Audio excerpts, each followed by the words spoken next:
دوستو، حضرت علی المرتضیٰ شیر خدا کرم اللہ تعالی وجہہ الکریم، آپ وہ عظیم ہستی ہیں جن کا شمار عشرہ مبشرہ میں ہوتا ہے، یعنی حضور کے وہ 10 صحابہ جن کو نبی پاک علیہ السلام نے جیتے جی اپنی مبارک حیات ظاہری میں جنتی ہونے کی بشارت عطا فرمائی ہے، ان 10 صحابہ میں آپ کا شمار ہوتا ہے۔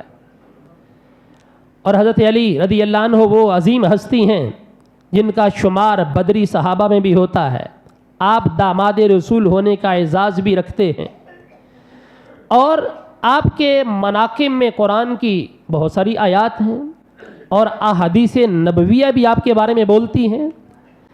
نبی کریم صلی اللہ علیہ وآلہ وسلم کا ایک مشہور جملہ جو حجۃ الوداع کے موقع پر جس وقت آپ واپسی آ رہے تھے حج کر کے، مکہ اور مدینہ کے درمیان ایک مقام ہے غدیر خم، وہاں پر کھڑے ہو کر کے حضرت علی رضی اللہ عنہ کی نسبت سرکار علیہ الصلوۃ والسلام نے ارشاد فرمایا۔ وہ جملہ کیا ہے سن لیجئے۔ سرکار دو عالم صلی اللہ علیہ وسلم نے فرمایا، من کنت مولاہ فعلی مولاہ، جس کا میں مولا ہوں علی بھی اس کا مولا ہے۔ یہ مولا کا معنی کیا ہے؟ مولا کا معنی، مولا کے کئی معنی ہیں۔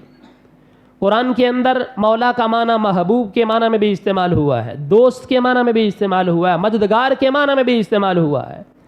یہاں پر من کنت مولا ہو، جس کا میں مولا ہوں، اس کا مطلب یہ ہے کہ جس کو مجھ سے محبت ہے اس کو علی سے بھی محبت ہونی چاہیے، جس کو میں محبوب ہوں اس کو علی بھی محبوب ہونا چاہیے۔